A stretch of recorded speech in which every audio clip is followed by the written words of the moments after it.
Good morning, grasshoppers, and welcome to the Bot Signal. Today, customer service using bots. Why do you care? Why should it be important? Isn't it dehumanizing? We're going to answer all of that and more, because you know we will. But before that, there's this. My name's RJ Redden, if you don't know me, and entrepreneurs hire me to create awesome engagement experiences for them, because most of the time they feel like they're shouting into a black hole or they're a carbon copy of everybody else, and they have a heck of a time getting meaningful traction online. So I create epic engagement experiences that get people to connect with you, click that button, and convert like crazy. So today, let's talk about using chatbots in your customer service. Now, I've talked about this a lot before. This is, to me, it's a really important topic because most people just don't even think of it. Most people think that they need to have something like intercom on their site or something like that. Now, intercom, when that came out a few years ago, I was actually working in corporate America, and I thought to myself, this is amazing. And intercom, really, it's a well-featured product, right? But the cost of it is sometimes a little prohibitive for people depending on the services that they want. And you can get something that is more full-featured, more intuitive, more in tune with what the client wants to see, and you can get it better with a bot. You absolutely can. Now, when I'm saying bot, let's define some terms a little bit, just in case you don't know. When I talk about chatbots, I'm not just talking about messenger chatbots. Of course, that's where they originated and where a lot of people kind of are familiar with them. What I'm talking about is more something that will, come up on the bottom right side, or maybe just be right there embedded in the middle of a page on a website.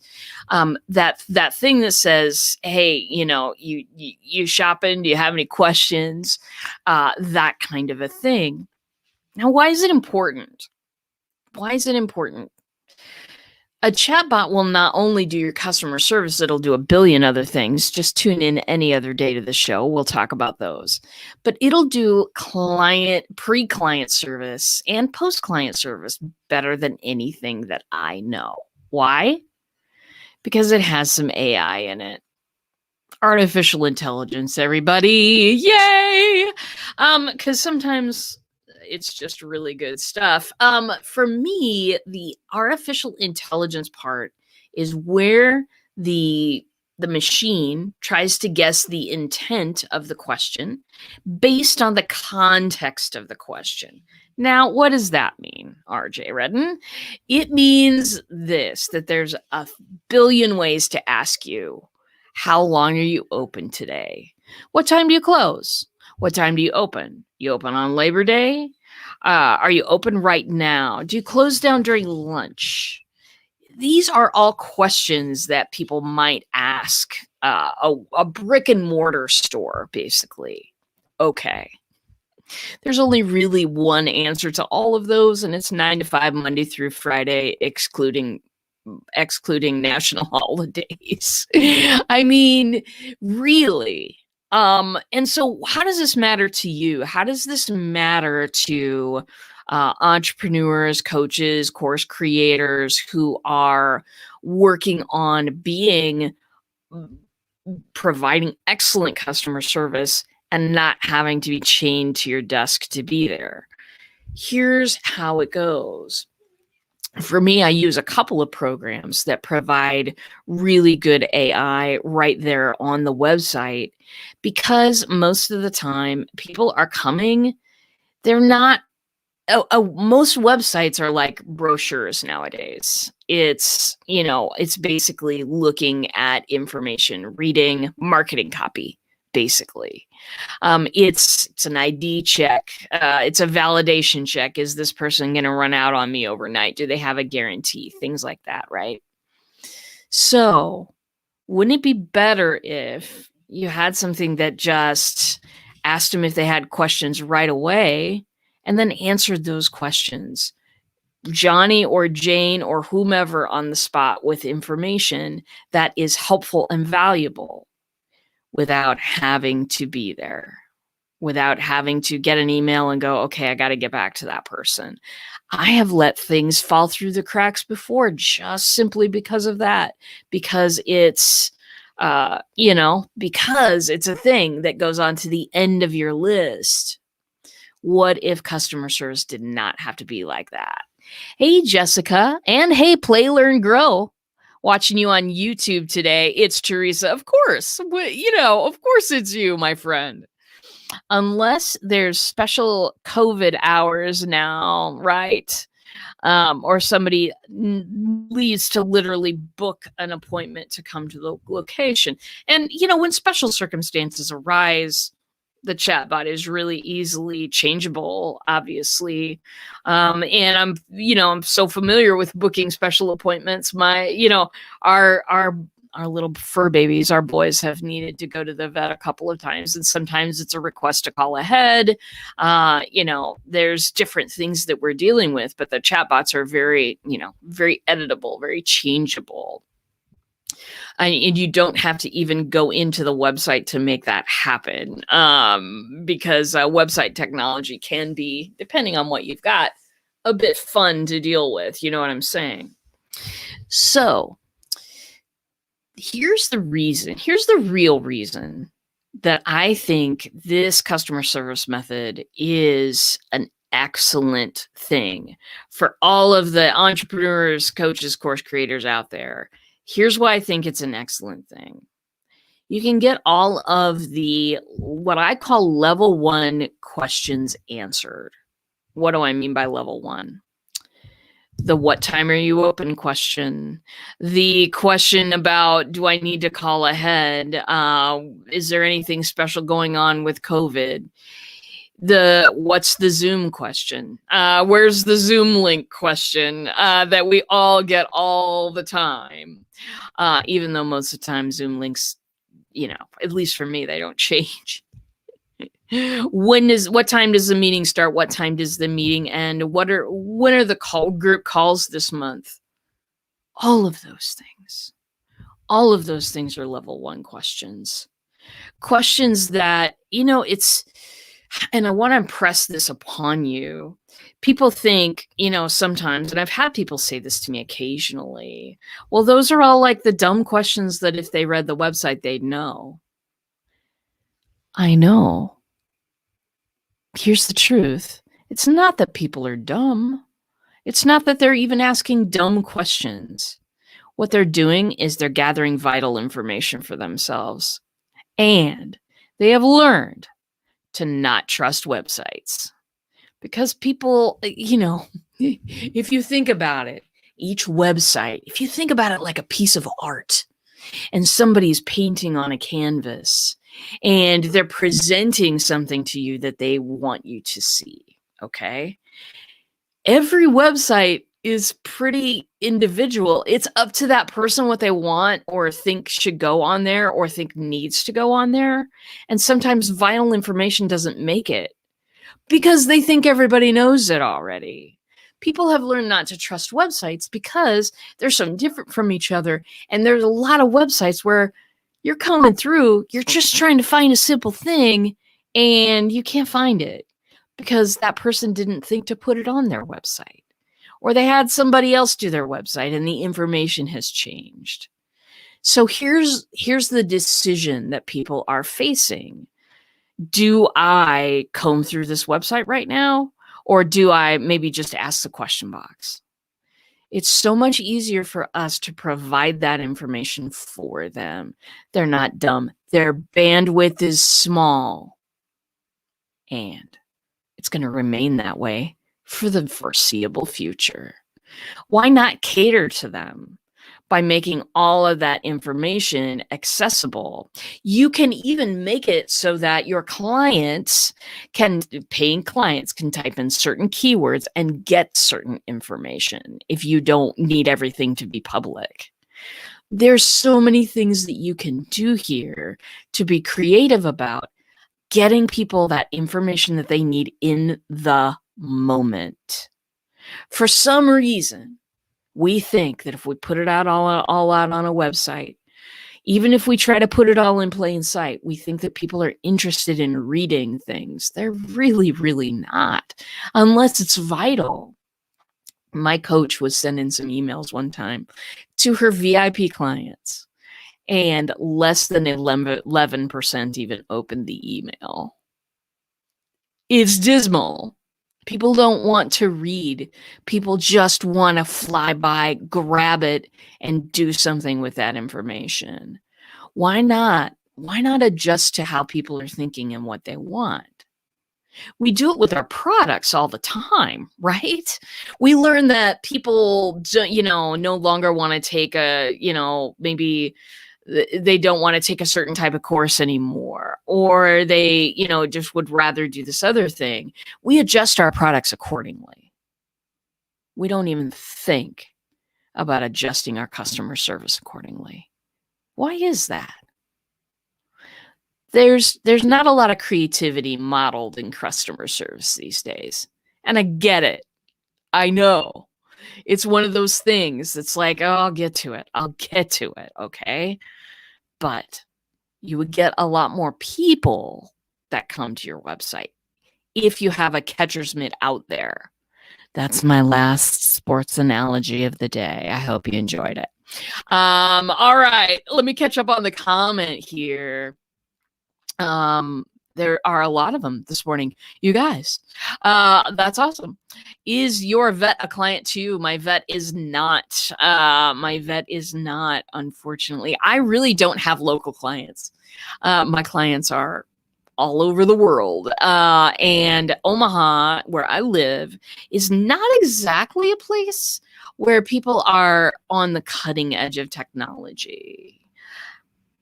Definitely not. So yeah, I tend to point people at my services from, just around the country.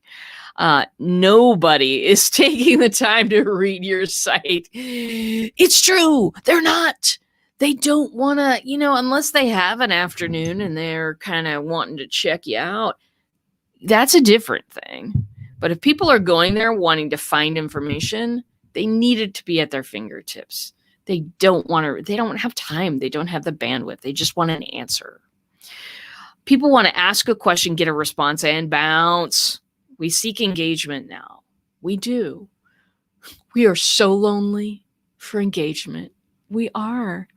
It's it's a lot of things that have done this to us. We've become increasingly isolated just over the years, but then COVID hit. We're still in our offices a year later.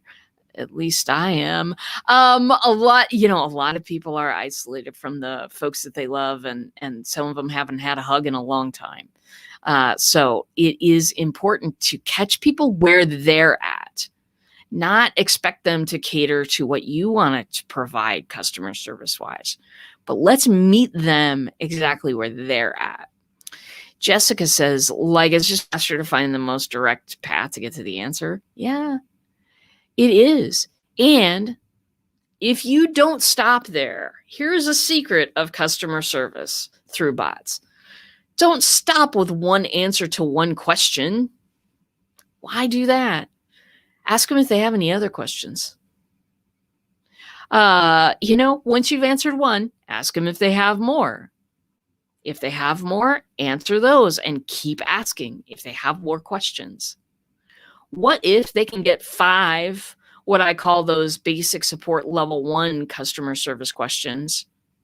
What if they can get 5 of them answered in a row? Then you look like you're a rock star.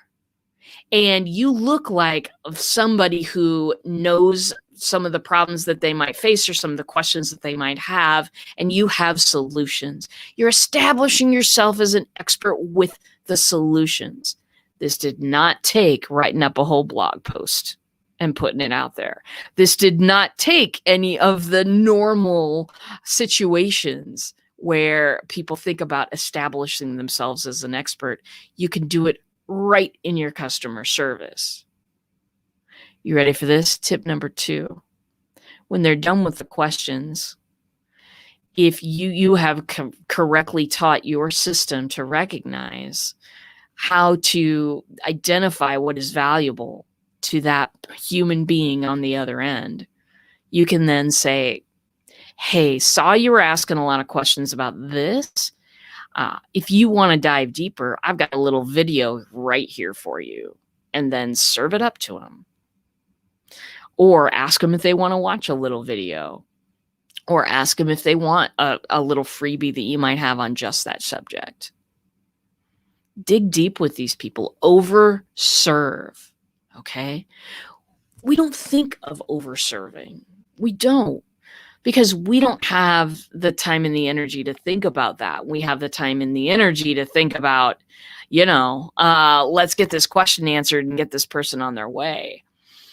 That's fine, but if you don't have to be there for it, if it's automatic, I meant to say, if it's automated, you can overserve, you can go above and beyond. You can use your client service to cross-sell, upsell, to get people interested in something larger. Maybe you can get them interested in joining a community, something like that. Why not? Why don't we do this? It's because nobody really models that out there. Nobody really models that. We think of customer service questions as something that we either just hire somebody to do, or something that goes on the last part of our list because we already missed them on the website anyway. Don't miss them. You don't have to. You just don't have to do that anymore. Let me catch up on the comments here. 8 clicks later, oh, don't I know it? That's why I moved my home base where people can access my program and services. Good move. It's unfortunate that, sorry, my eyes this morning, everybody. It's unfortunate contracts get written to leverage the lack of bandwidth sometimes. I know. But, it's important that we recognize where people are at. It's so important because people feel seen, heard, and cared about when you can know where they're at, when you can know what they're after and what they might stumble over. It's like a warm welcome. It's like putting out the red carpet virtually on your website. You've spent so much money on the thing. And, I know what it's like. I know what it's like trying to get a good design. And I, most of the time I'm building mine myself because I know how, but it's really, it's a thing, and it's a thing that business owners have to go through. You've got to jump through that hoop. If you don't have a website, you'll look like a fly by night, here today, gone tomorrow, going to take your money kind of business, right? So you've spent money, or you've spent time, probably lots of it. Why not roll a red carpet out? Hey, I'm here to help you if you need anything. Do you have any questions for me? What can I answer for you? Those are the kinds of questions that you can start that, if you want to put a thing down in the corner, you can totally do that with a bot. If you want to just put an open space on your website itself for questions, that's also a great place to do it. So this is what I want you to think about. I want you to think about your customer service differently. There are people that say you're always selling. You're always selling on your website. You're always selling when you are talking to people. You're always selling. For me, I don't want to think of it quite that way because it sounds a little on the edge of slimy there. What I want to think about is I always want to put forward my best self. Whether I have the time to hang out and wait for comments on my website or whether I don't, I always want to be putting my best foot forward for that human being on the other end, for that person who maybe wants to connect with me. Let's give them all the paths. Let's give them all the tools. Let's equip them to go about their journey.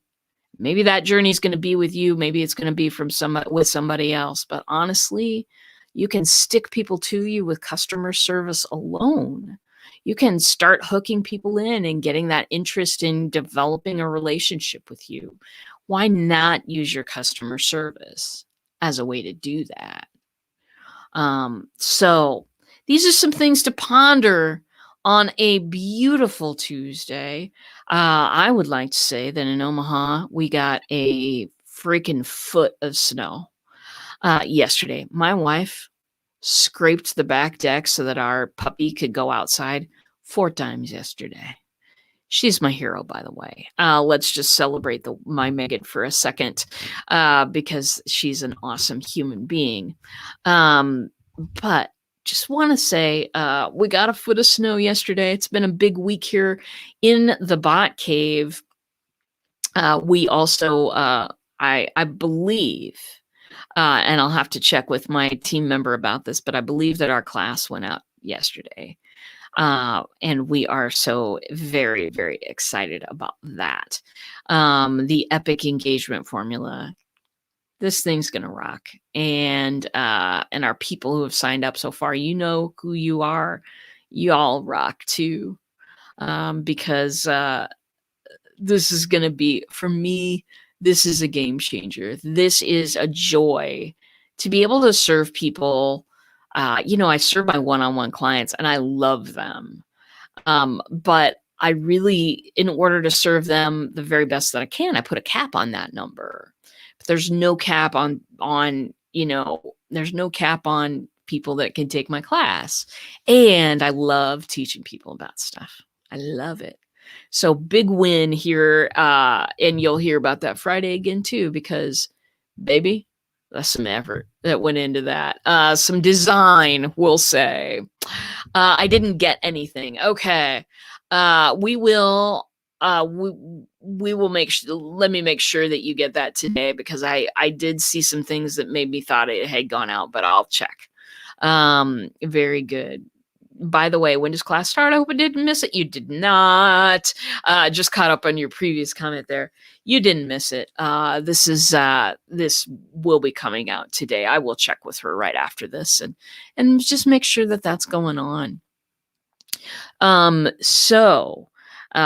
Big stuff going on here. Of course, we're planning for our March 11th event as well. That's going to be a wonderful thing as well. I'm thinking about using a different medium to host it. We'll see. But a lot of beautiful stuff going on, and I hope the beautiful stuff's going on out there for you too.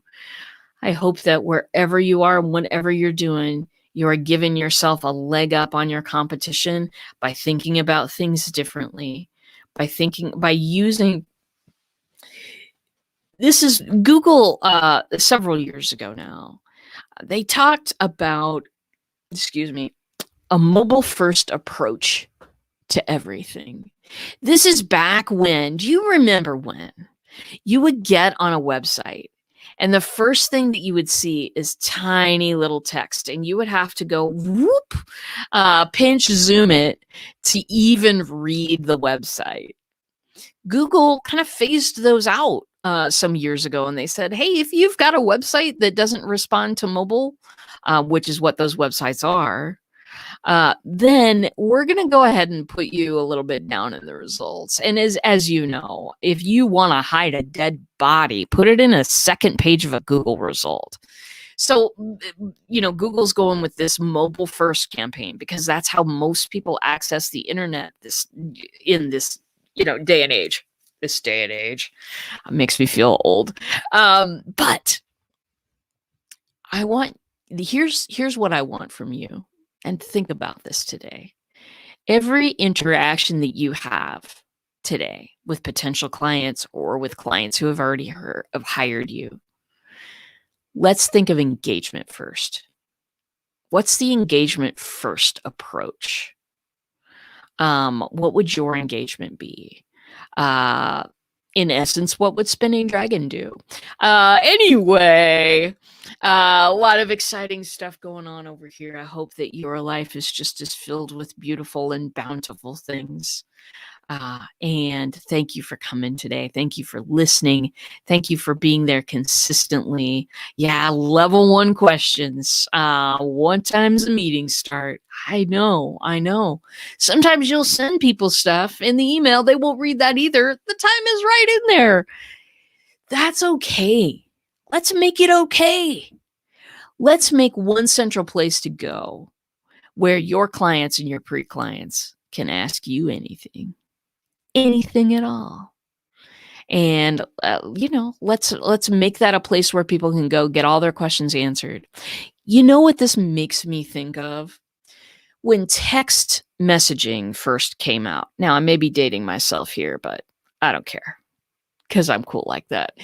When text messaging first came out, a lot of people did not catch on to it at first. Younger people did. They were like, this is the most awesome thing ever. But it took a lot for other people to catch on because it was like, why wouldn't I just call them? They're a human being. Why wouldn't I just call them? And I was one of those people. I was like, man, why don't you just call me to tell me that? Because a phone call takes longer, it's more involved, and you really don't need all that much to get a message across.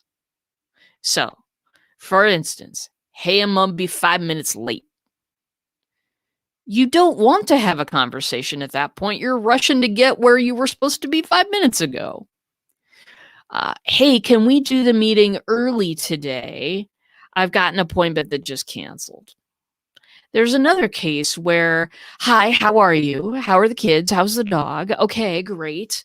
Now let's get on with our conversation. And all the small talk that goes on in every conversation you have, it's automatically cut out in a text because you need to be brief, right?